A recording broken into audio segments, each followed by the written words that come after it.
When David Bowie and Iman started their romance, the globe was mesmerized. A supermodel and a rock icon, two figures unattainable, yet their relationship was very real. Following Bowie's passing in 2016, Iman promised to never marry again, referring to him as her husband for life. But today, 22 years later, the daughter they had grown up, and the world is amazed at her makeover. Who is this young woman, and how is she carrying the mantle of two legends?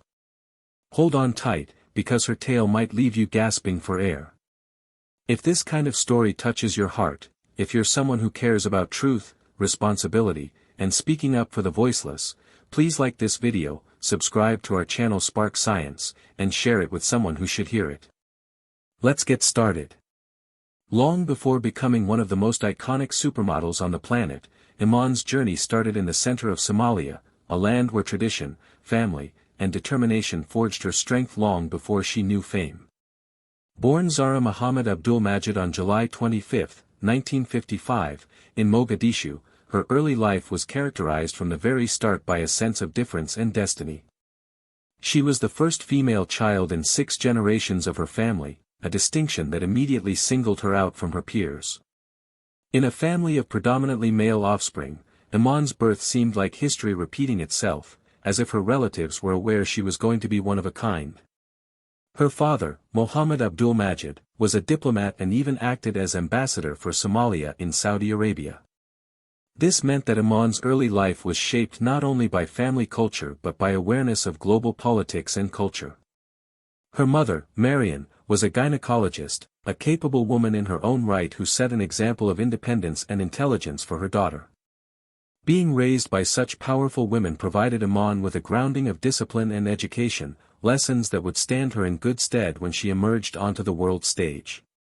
Her grandfather named her Iman, which is Arabic for faith. He assumed that this appellation would act as a guidepost, a blessing protecting her and propelling her towards achievement in a world that tends to shortchange its women. In the years to come, Iman would regard this gift as one where the power of her name became an integral part of herself. What began as a benediction from her grandfather became the verification she took with her into each room, catwalk, and lens. Iman's childhood, though, was hardly glamorous. She grew up with her grandparents in Somalia, surrounded by tradition, weaving her life in the pride of her culture. At age 4, she was enrolled in a boarding school in Egypt, an institution that broadened her experience even more. This was where Arabic, English, and Italian were spoken together. The education was mixed too, extending beyond the books. Living out of the country so young instilled in her a sense of independence and flexibility, abilities that would pay dividends in the turbulent years ahead. But as Somalia embarked on a period of political upheaval, her father thought about moving the family first back to Mogadishu and then to Kenya in search of greater stability.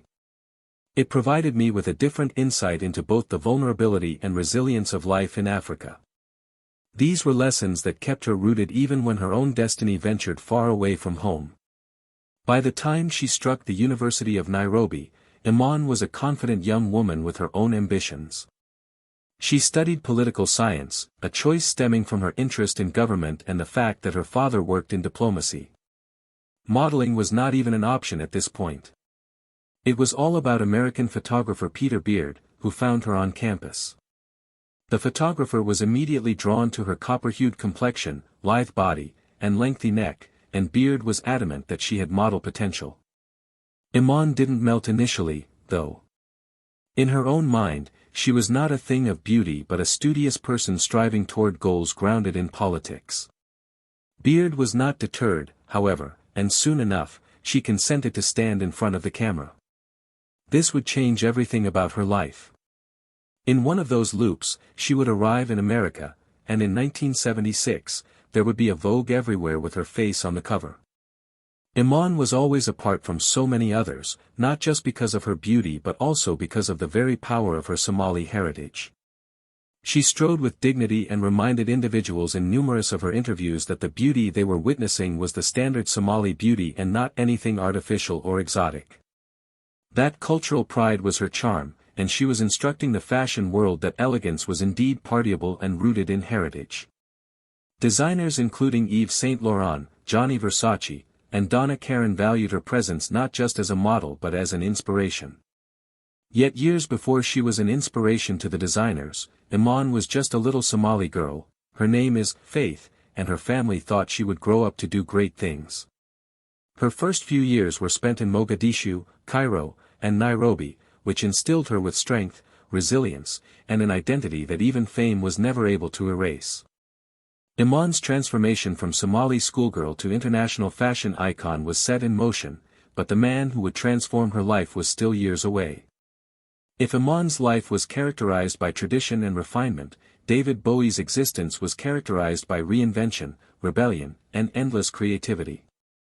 Born David Robert Jones on January 8, 1947, in the London borough of Brixton, his road to fame was not smooth by any means. As a young man, Bowie was simply another would-be musician trying to find his niche.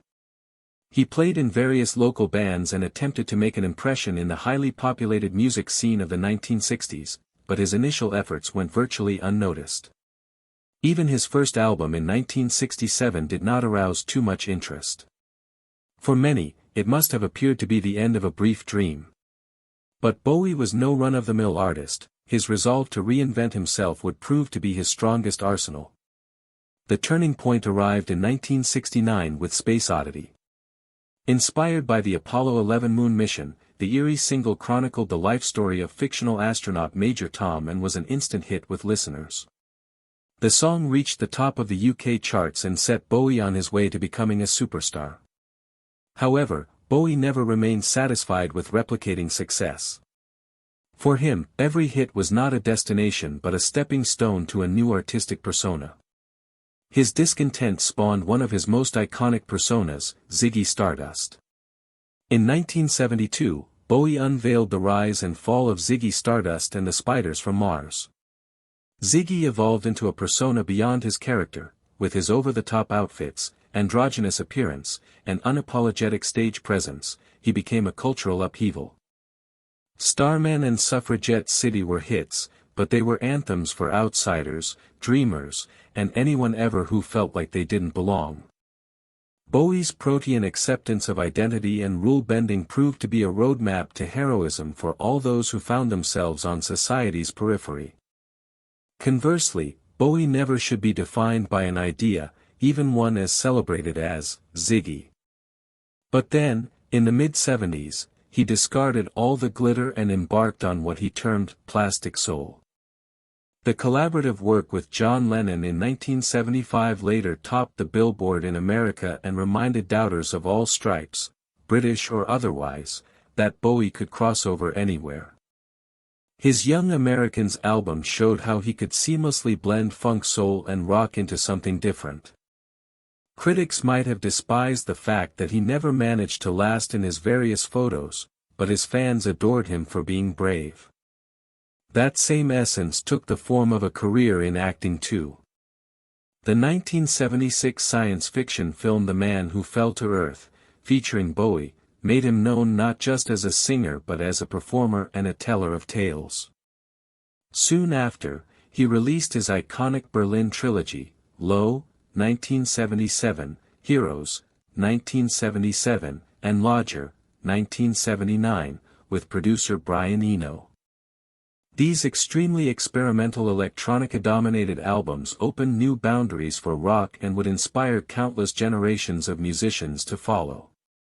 Heroes, in specific, became one of Bowie's most revered classic hits, praised for its naked and uncompromised passion and rebellion. Since the 1980s, Bowie had transformed into a global pop icon. His 1983 album Let's Dance became a global success story, and from its release came hits such as Modern Love and China Girl. The album's dance beat took Bowie to stadiums and disco clubs across the globe, exposing him to a completely new set of fans. He was no longer a cult figure but in the galaxy of the masses. And yet, he never abandoned his craft. In each succeeding decade, Bowie was always the iconoclast, whether it was by way of his band Tin Machine in the late 1980s, the creation of more electronic albums in the 1990s, or his widely acclaimed later work, Blackstar, released only 2 days before his death in 2016. But beneath the glamour and stardom, Bowie was looking for something that he could not discover through his work alone, until one serendipitous moment.